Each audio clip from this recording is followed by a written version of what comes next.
Milhares de silhuetas pretas. Quando o Estado Islâmico ascendeu, as lentes do mundo focaram nos combatentes e nos líderes cruéis, mas, na sombra, permaneciam as esposas. Qual era a proteção real dessas mulheres? Parecia que o califado duraria para sempre. Mas o colapso veio rápido e violento. O poder dos maridos evaporou.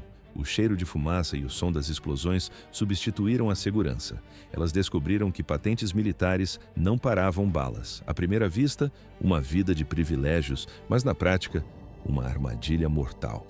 O que veio a seguir foi vingança. Na imagem, nota-se o pânico no rosto de quem perdeu tudo. O destino final foi tão brutal quanto o terror que viveram ao lado. 29 de junho de 2014. Abu Bakr al-Baghdadi subiu ao púlpito da grande mesquita de Mossul.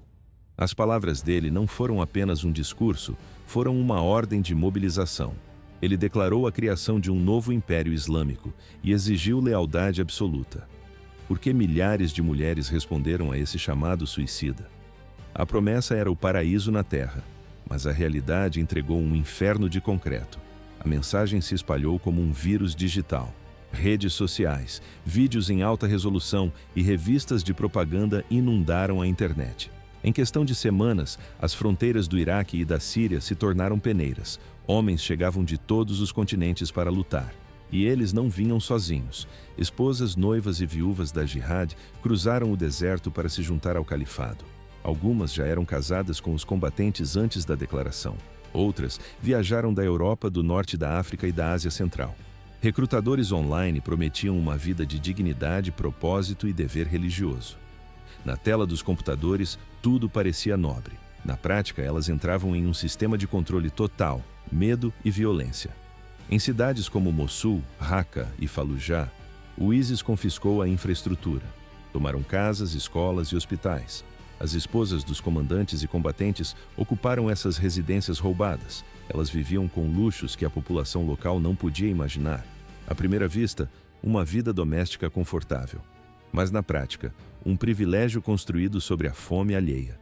Enquanto famílias iraquianas e sírias lutavam por migalhas, algumas esposas do ISIS tinham eletricidade constante, água limpa, suprimentos trazidos por redes de contrabando. Mas nem todas tinham escolha. Muitas mulheres yazidis e cristãs não eram esposas, eram butim. Capturadas aos milhares, foram forçadas a casamentos com líderes do grupo. Para elas, o título de esposa era um eufemismo para a escravidão. Eram controladas, abusadas e tratadas como mercadoria de guerra. Entre as leais, no entanto, algumas recusaram o papel de parceiras silenciosas. Elas assumiram o terror como profissão.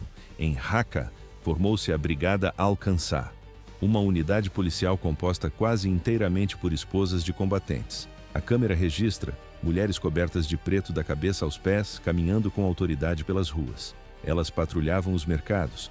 A missão era garantir que outras mulheres seguissem o código de vestimenta rigoroso. Qualquer infração era punida imediatamente. Chicotadas, prisões, execuções. Ouve-se o som de ordens gritadas em árabe nas ruas poeirentas. Essas esposas eram tão temidas quanto os homens armados. Até 2015, agências de inteligência fecharam os números. Mais de 4.700 mulheres estrangeiras haviam se juntado ao ISIS. Elas vieram da Tunísia, da França, da Alemanha, da Rússia e do Reino Unido. Algumas eram adolescentes ingênuas. Outras eram viúvas veteranas de conflitos anteriores que viam no ISIS uma chance de recomeço. Nos arquivos encontrados, notam-se pilhas de passaportes de diversas nacionalidades. O destino delas estava amarrado à ascensão dos maridos. À medida que o território do ISIS crescia, o número de inimigos se multiplicava. As esposas acreditavam estar protegidas pelo poder militar de seus companheiros. Elas não perceberam o óbvio. A mesma violência que lhes deu conforto e autoridade logo traria a destruição total. A autoridade que as protegia estava prestes a ruir. 2016. Esse foi o ano em que a expansão parou. A destruição que o grupo espalhou logo voltaria contra eles mesmos. O chamado califado não crescia mais, ele sangrava. Cidades que o Estado Islâmico controlava com mão de ferro começaram a cair, uma após a outra. A batalha decisiva teve início em outubro de 2016. O alvo era Mossul, a segunda maior cidade do Iraque. Por que o cerco foi tão devastador? O grupo parecia invencível em seu território. Mas o isolamento quebrou suas defesas antes mesmo do primeiro tiro. O exército iraquiano, forças curdas e aliados da coalizão fecharam o cerco passo a passo. O som das explosões tornou-se constante. Ataques aéreos cirúrgicos destruíam linhas de suprimento, pontes estratégicas e postos de controle do ISIS. Comida e remédios desapareceram das prateleiras. Famílias comuns ficaram presas dentro de suas casas, sem rota de fuga. E no meio desse colapso, as esposas dos líderes do terror encontraram uma nova realidade. O cerco as atingiu em cheio. Dentro da cidade, a lealdade ruiu. Esposas de comandantes de alto escalão como Abu Abdur-Rahman al-Bilawi e Abu Muslim al-Turkmani tentaram escapar. Elas abandonaram as regalias, vestiram roupas civis, tentaram se misturar à multidão de refugiados, mas o disfarce não funcionou. As pessoas nas ruas as reconheceram. Muitos moradores locais tinham perdido irmãos, pais e filhos nas execuções públicas do grupo. O ressentimento transbordou. Quando essas mulheres foram identificadas, a reação foi imediata. Algumas foram espancadas até a morte ali mesmo, no asfalto quente. Para as famílias das vítimas, aquilo era vingança pura. Para as mulheres do califado, foi um fim brutal para anos de privilégio. À primeira vista, civis fugindo do horror da guerra. Mas na prática, alvos marcados pelo ódio da população. A cidade velha de Mosul tornou-se o campo de batalha mais difícil. Becos estreitos, escombros, porões úmidos lotados de famílias escondidas. Mulheres abraçavam seus filhos enquanto as bombas caíam do céu, fazendo o chão tremer. Algumas imploraram aos soldados iraquianos, pediam misericórdia, esperavam que, mesmo se fossem punidas, seus filhos pudessem sobreviver. No entanto, outras fizeram uma escolha diferente. Muitas esposas do ISIS amarraram cintos suicidas sob as roupas. Elas esperaram no escuro, aguardaram o momento exato em que os soldados entrassem no recinto. Ouve-se apenas o clique do detonador. Elas se explodiram. A detonação matou não apenas as tropas que avançavam, matou qualquer um que estivesse perto. Mulheres vizinhas, crianças inocentes. O impacto derrubou paredes e soterrou sobreviventes. Suas mortes não aconteceram como elas imaginavam nos vídeos de propaganda. Não houve honra, não houve segurança, não houve proteção divina. As últimas horas foram passadas em porões sujos, com explosões sobre suas cabeças e o medo absoluto ao redor. Apenas o cheiro de pólvora em porões escuros. 3 anos de domínio absoluto. Enquanto Mosul desmoronava sob fogo cruzado, Raqqa permanecia de pé na Síria. Por que essa cidade se tornou tão vital? Parecia apenas mais um ponto no mapa. Mas, para o Estado Islâmico, Raqqa era o cérebro pulsante da operação. De 2014 até 2017, a cidade serviu como capital autodeclarada. Aqui, as ordens de execução eram assinadas. Aqui, os estúdios de propaganda editavam vídeos de decapitações. Os líderes mais poderosos do grupo trouxeram suas famílias para cá. Acreditavam na invencibilidade das muralhas. Mas, em 2017, o cerco se fechou. As forças democráticas sírias avançaram por terra. No céu, caças americanos despejavam toneladas de explosivos. Para as esposas dos líderes, a cidade virou uma armadilha. Milhares de combatentes haviam transferido suas famílias para Raqqa, confiando que seria o último reduto seguro. À primeira vista, uma fortaleza impenetrável. Mas na prática, uma gaiola superlotada prestes a explodir. Mansões confiscadas e prédios governamentais estavam cheios de mulheres e crianças. Algumas viviam com certo conforto. Recebiam suprimentos contrabandeados e comida fresca. Outras, no entanto, ocupavam casas em ruínas. Ouve-se o som constante das sirenes e o impacto da artilharia. O chão tremia diariamente. Não havia para onde correr. Um nome se destacava entre os alvos: Terki al-Binali. Ele era um clérigo influente do Bahrein, elevado ao posto de chefe religioso do grupo. Sua esposa e filhos viviam com ele, movendo-se freneticamente de um esconderijo para outro. Mas isso era apenas o começo do fim. Em maio de 2017, um ataque aéreo atingiu o alvo. Al-Binali foi morto instantaneamente. A rotina da família colapsou. A viúva tentou escapar com as crianças. Ela buscou a saída pelos túneis subterrâneos cavados sob a cidade. No vídeo da captura, nota-se a exaustão no rosto da mulher coberta de poeira. Combatentes curdos a interceptaram rapidamente. Os túneis, projetados como rotas de fuga estratégicas, viraram becos sem saída. Muitas outras mulheres nem sequer chegaram tão longe. A situação piorou drasticamente. O cerco apertou. Civis que haviam sofrido anos de brutalidade viram uma oportunidade. A população local sabia exatamente quais casas pertenciam aos líderes do ISIS. O medo deu lugar a uma vingança crua. Esposas suspeitas de conexão com os comandantes foram arrastadas de seus esconderijos. Não houve julgamento. Algumas foram espancadas brutalmente no meio da rua. Outras foram cercadas em praças públicas e queimadas vivas. A câmera registra fumaça negra subindo dos bairros residenciais. Anos de terror institucionalizado transformaram-se em uma explosão incontrolável de fúria popular. 2018. O califado desmoronou. Não foi um declínio lento. Cidades caíam uma após a outra, escapando do controle do Estado Islâmico. O que antes era um vasto império, estendendo-se por mapas do Iraque e da Síria, encolheu drasticamente. Restaram apenas manchas de deserto e cidades quebradas. Para onde os combatentes poderiam recuar? O cerco estava completo. Mas eles encontraram um último refúgio na província de Deir ez-Zor, no leste da Síria.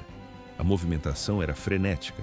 Combatentes, suas esposas e filhos, amontoavam-se em pequenos vilarejos ao longo do rio Eufrates. Ninguém parava. Eles se moviam constantemente, tentando escapar das bombas que caíam do céu e das tropas que avançavam por terra. Mas isso era apenas o começo do fim. Para as mulheres, a realidade mudou instantaneamente. O luxo prometido pela propaganda desapareceu. Muitas acabaram em centros de detenção como Al-Hol e Hoj. Forças turcas vigiavam o perímetro com armas em punho. Esses campos não eram abrigos. Eram prisões a céu aberto. Em pouco tempo, o local encheu. Dezenas de milhares de mulheres e crianças ocuparam o espaço. A vida lá dentro tornou-se uma luta física. No inverno, o chão virava uma lama espessa que prendia os pés. No verão, o sol escaldante queimava a pele. A comida era racionada ao limite. Apenas pão, arroz ou lentilhas. A água potável tornou-se um item raro. Na filmagem, nota-se: tendas sujas estendem-se até onde a vista alcança. Doenças espalharam-se rapidamente entre as lonas. Mães lutavam para manter seus filhos respirando. Muitos bebês não resistiram. A desnutrição e infecções não tratadas levavam um após o outro. Entre as prisioneiras havia rostos estrangeiros. As jovens britânicas que deixaram Londres em 2015 estavam lá. As famosas garotas de Bethnal Green. Em 2018, algumas já eram viúvas. Outras ainda criavam filhos gerados por combatentes do Estado Islâmico. À primeira vista, pareciam apenas refugiadas comuns. Mas, na prática, eram as viúvas de um exército brutal. A transformação foi visual e absoluta. Elas trocaram os uniformes escolares de Londres por trapos cobertos pela poeira da Síria. Elas não estavam sozinhas. Milhares de mulheres da Europa, Ásia, Norte da África e Oriente Médio dividiam o mesmo destino. Seus países de origem não as queriam de volta. Os habitantes locais as desprezavam, vendo nelas a face da crueldade do regime. Mas nem todas chegaram aos campos com vida. Na linha de frente, a situação era ainda mais sangrenta. Soldados sírios e milícias rivais avançavam sem piedade. Se descobrissem que uma mulher era esposa de um comandante sênior, não havia julgamento. A punição era a morte instantânea. Ouve-se o som seco de disparos isolados nas gravações da época. Algumas foram executadas na frente de seus próprios filhos. Outras foram arrastadas para longe das casas e nunca mais foram vistas. A câmera registra corpos deixados nas ruas de vilarejos destruídos. O caos tornou a contabilidade impossível. Ninguém sabe quantas morreram exatamente nesse período, mas as histórias se repetiam.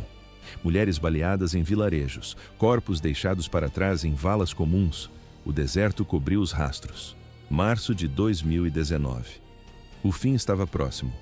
Para onde foi o império que aterrorizou 2 países? Ele não existia mais. Sobrou apenas uma vila empoeirada chamada Baghouz, leste da Síria, margens do rio Eufrates. O que antes era um califado gigante foi reduzido a um pedaço de terra com menos de 5 quilômetros quadrados. Esse assentamento sujo se tornou o último reduto.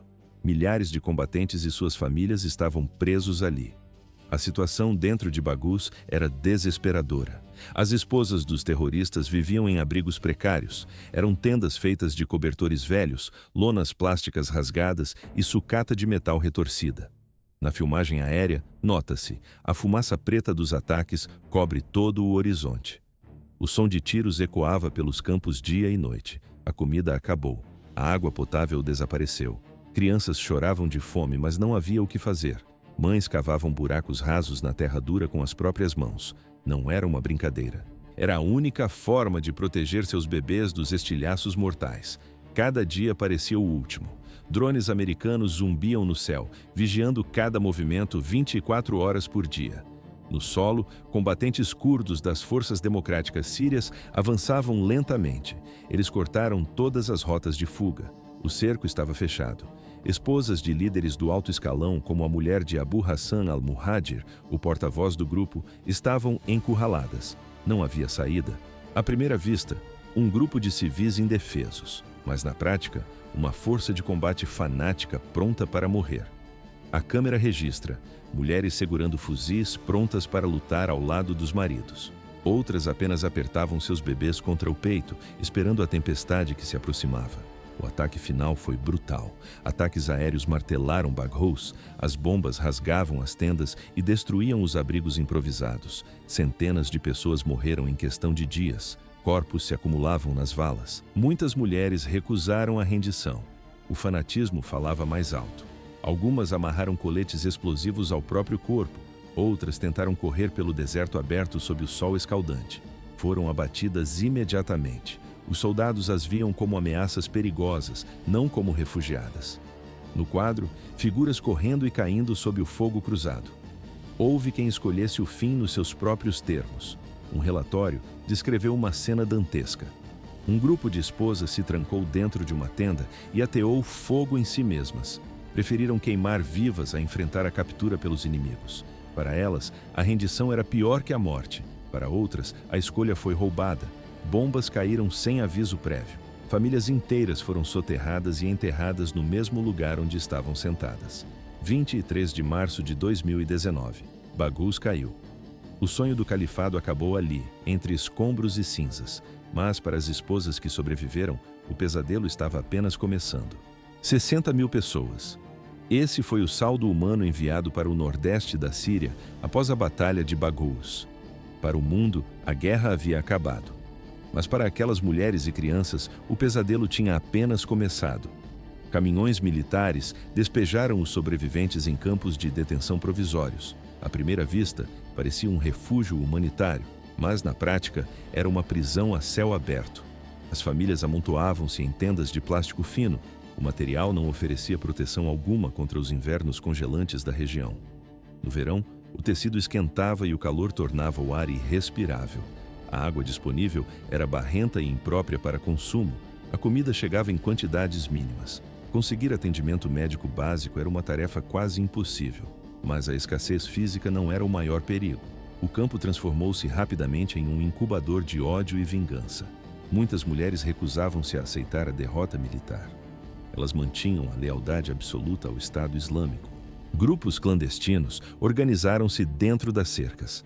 Elas impuseram um tribunal paralelo com regras rígidas. Qualquer mulher que criticasse a ideologia virava um alvo imediato. Tentar abandonar os preceitos do grupo era visto como traição. Essas legalistas aplicavam punições brutais contra as dissidentes. Os números mostram a escalada da violência. Apenas no ano de 2019, mais de 80 assassinatos foram reportados no campo de Al-Hol. Mulheres eram encontradas mortas dentro de suas próprias tendas. Algumas foram esfaqueadas repetidamente, outras foram estranguladas durante a noite. Na filmagem, nota-se, guardas armados hesitam antes de entrar em certos setores. Até a segurança do campo virou alvo. Os vigias eram atacados com facas improvisadas e armas contrabandeadas para dentro do perímetro. Mas isso era apenas o presente. O futuro era ainda mais sombrio. As crianças cresciam cercadas por essa violência diária e pelo medo constante. Muitas nunca pisaram em uma escola. Não havia brinquedos, quadras ou lugares seguros para brincar. Ouve-se o som de mães doutrinando seus filhos dentro das tendas. Elas não contavam histórias infantis. Elas falavam sobre martírio, sacrifício e vingança contra os inimigos. Trabalhadores humanitários emitiram alertas urgentes. Aqueles campos estavam criando uma nova geração preenchida pelo mesmo ódio que alimentou o Estado Islâmico desde o início. A câmera registra o horizonte coberto por milhares de tendas brancas e poeira. O mundo preferiu desviar o olhar daquela realidade. O califado havia perdido seu território físico, mas sua sombra continuava viva. 2017. Esse foi o ano em que a libertação se transformou em caçada. Porque a população perseguiu as mulheres, elas não portavam fuzis, mas, para os sobreviventes, elas eram a espinha dorsal do terror. No Iraque, o ódio deixado pelo Estado Islâmico saturava o ar. O grupo havia executado milhares de civis. Bairros inteiros foram reduzidos a escombros. Valas comuns foram deixadas para trás, espalhando o cheiro de decomposição. Quando o poder do califado finalmente ruiu, a raiva das pessoas comuns transbordou. Em cidades como Tikrit, Fallujah e Mossul, as famílias das vítimas não esperaram pela burocracia estatal. Eles queriam a própria vingança. À primeira vista, viúvas desamparadas pela guerra. Mas na prática, alvos prioritários de um acerto de contas sangrento. Muitos moradores locais acreditavam que aquelas esposas não eram inocentes. Algumas ajudaram ativamente os maridos no recrutamento de jovens. Outras coletaram dinheiro para financiar ataques. Havia relatos de mulheres que apontaram vizinhos que resistiam às ordens do grupo. Mesmo se a esposa não tivesse um papel oficial, sua conexão com o Estado Islâmico a tornava culpada. Mas isso era apenas o começo. Histórias começaram a se espalhar rapidamente. Mulheres eram arrastadas de suas casas no meio da noite. Outras foram arrancadas de dentro de campos de refugiados. A punição ocorria em público, para que todos vissem. Um caso específico em Tikrit expôs a força total dessa fúria. A viúva de um emir do Estado Islâmico foi identificada. Ela não foi levada à polícia. Foi puxada para a rua por famílias que haviam perdido filhos e irmãos para os pelotões de fuzilamento.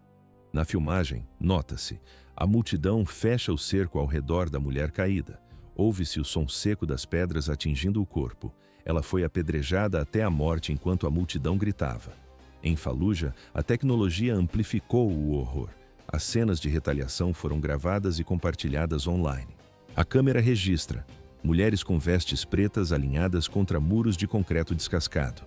Elas enfrentavam juízes improvisados. Os julgamentos duravam apenas alguns minutos. Eram rápidos e definitivos. Não havia tempo para defesa. Não havia advogados, não havia recursos. Vê-se o momento exato dos disparos do pelotão de execução. Para muitos iraquianos, a prisão não era suficiente. Eles sobreviveram a anos de terror absoluto.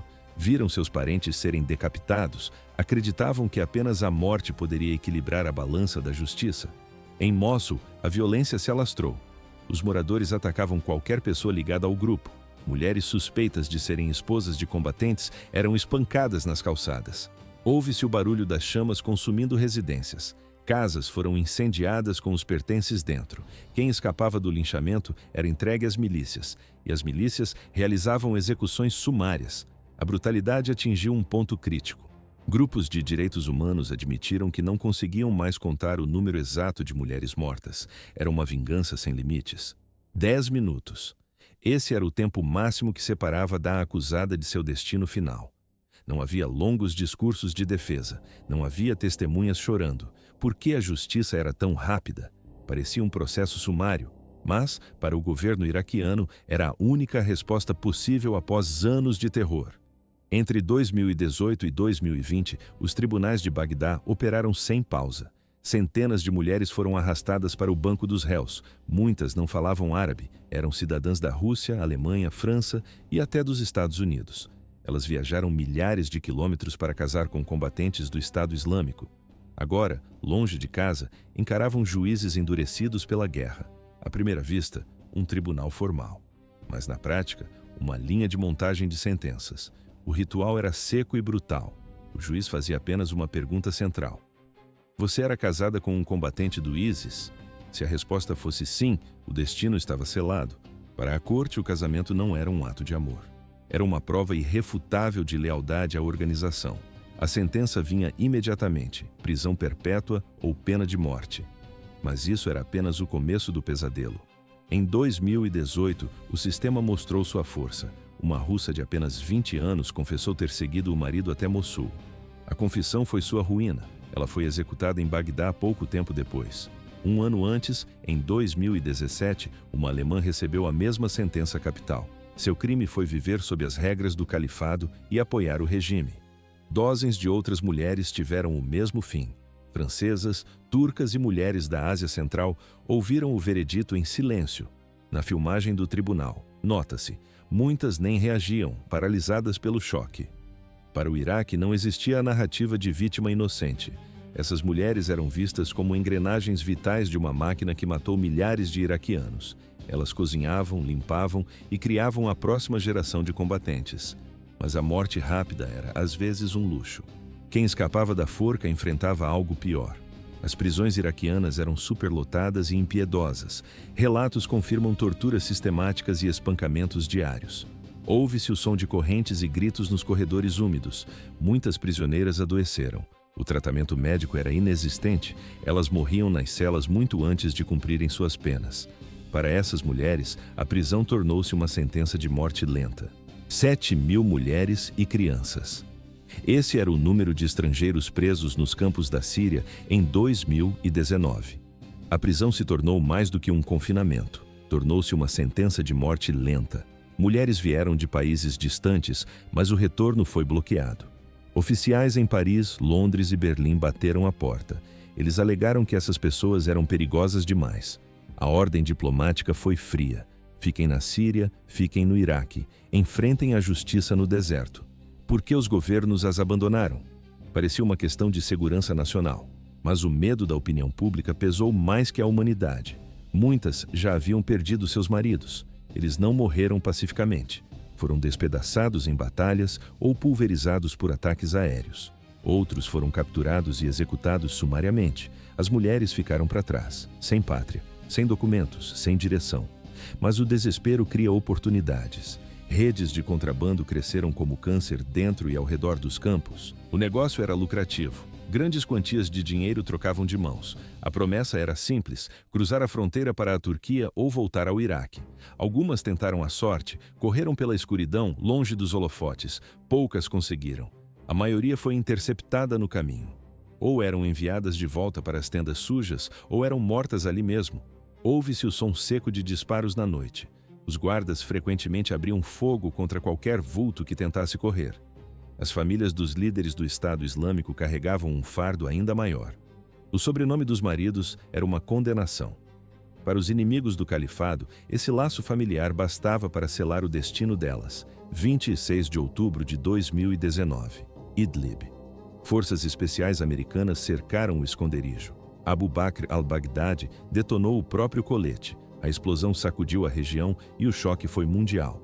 Mas a história não terminou com a morte dele. Suas esposas sobreviventes foram capturadas logo depois. Tornaram-se troféus em um jogo perigoso. Grupos militantes rivais não as queriam vivas. Não houve julgamento. Houve apenas execuções silenciosas. Corpos foram deixados em valas secretas. O objetivo era tático: garantir que nenhum traço da linhagem de Bagdade sobrevivesse. À primeira vista, uma vingança caótica. Mas na prática, uma limpeza sistemática de arquivo. O padrão se repetiu com o sucessor, Abu Ibrahim al-Hashimi al-Qurashi. 3 de fevereiro de 2022. Forças americanas invadiram uma casa segura em Atmi, perto da fronteira turca. Na filmagem aérea, nota-se, a estrutura da casa colapsa de dentro para fora. Qurashi não esperou ser pego. Ele detonou uma bomba potente, matou a si mesmo, matou suas esposas, matou seus filhos. Em um instante, os corpos foram esmagados sob toneladas de concreto e entulho. Para o mundo, foi mais um golpe na liderança do grupo terrorista. Para as famílias lá dentro, foi um fim brutal. Sem dignidade, enterrados em pó e sangue. Hoje, as esposas dos líderes estão dispersas. Algumas em prisões de segurança máxima, outras em acampamentos poeirentos, a maioria em túmulos sem identificação. Poucas permanecem vivas. A maioria encontrou suas últimas horas na dor absoluta.